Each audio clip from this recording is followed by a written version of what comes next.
All right, who says dreams don't come true, right? Right? Anyway, well, I'm going to be building this, get as much as I can on video. So let's go check it out. It's almost a shame to burst into these blister packs because it's been a long time since I had a Tamiya that had blister packs. I got back into the hobby in 2007-ish with the Sand Viper, and then around 2015-14 with the Super Claude, then this year with a whole bunch of other ones. And none of them had blister packs like I used to remember, but this one does.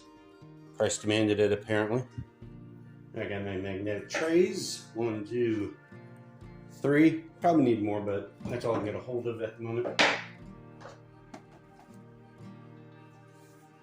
The good old Tamiya instruction manual. We are going to start off pretty much installing the motor and rear gearbox, it looks like. And then the front. Ball diffs. Let's do this. I think I get the motor out, but cutting into this blister pack for the first time. Very painful. I don't want to, but I have to.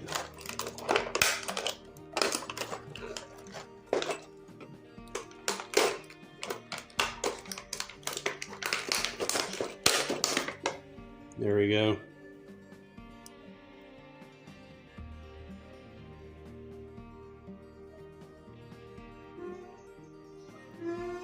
The Avante Black Special motor. Just a rebranded stock, but whatever. Alright, that part of the chassis is done. Motor, rear, front gearboxes. I think that's, yeah, that's gearbox. Sure, why not? Anyway, be careful of this. It's just sitting in there with that gear. It'll fall right out. Let's see. There, see? So, just watch it. You don't want to lose it. It gives you your front wheel drive. Now, assembling the ball diff. If you put enough grease in there, don't worry about the balls rolling around. Grease will hold them. And it tells you to crush the spring once before you put it in, I guess, to weaken it up. So it's easier to do. And if you use grease on the thrust washer, it'll hold the bearings there. And also, if you don't know that. All right, gears are in, front and rear. These universals are pretty easy if you've done them before. If not, this is like one of the only slightly difficult parts of the build.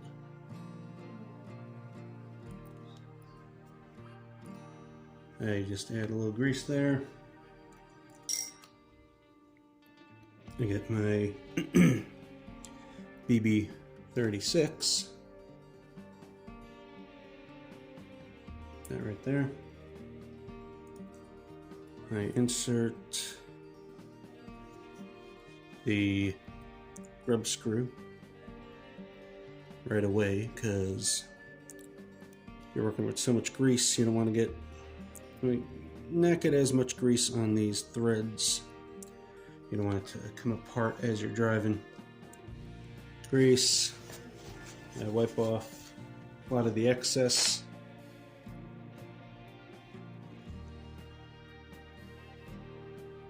Put that piece with the grub screw in there.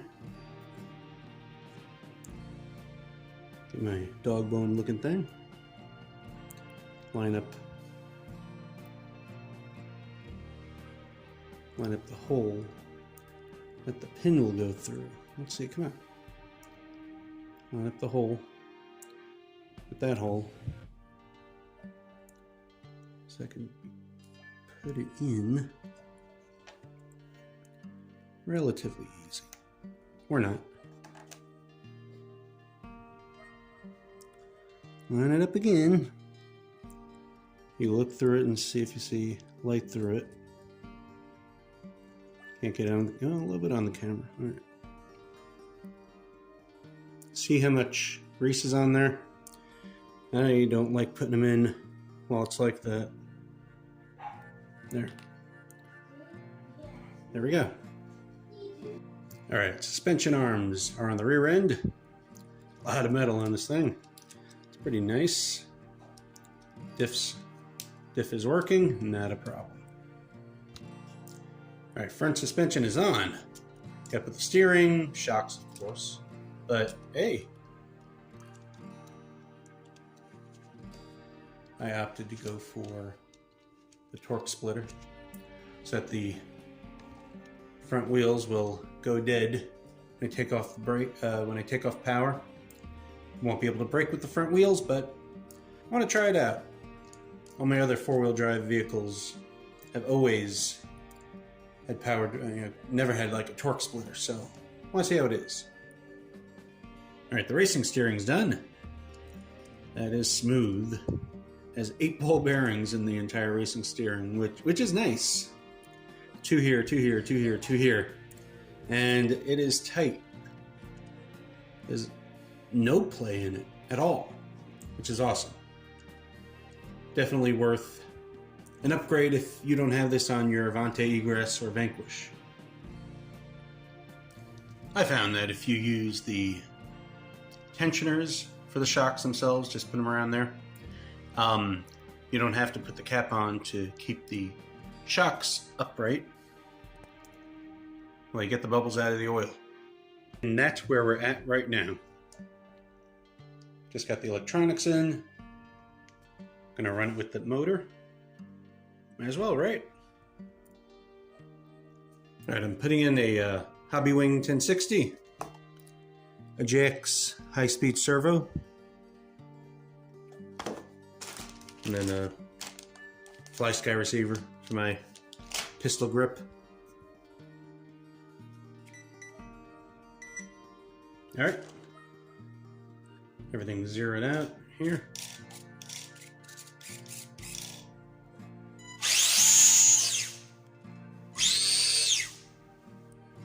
Beautiful. Alright, a few test drops with the battery in. Electronics. Few pieces of hardware not in, but let's try it. Nice. The front is stiff enough. The back I had to put the spacers on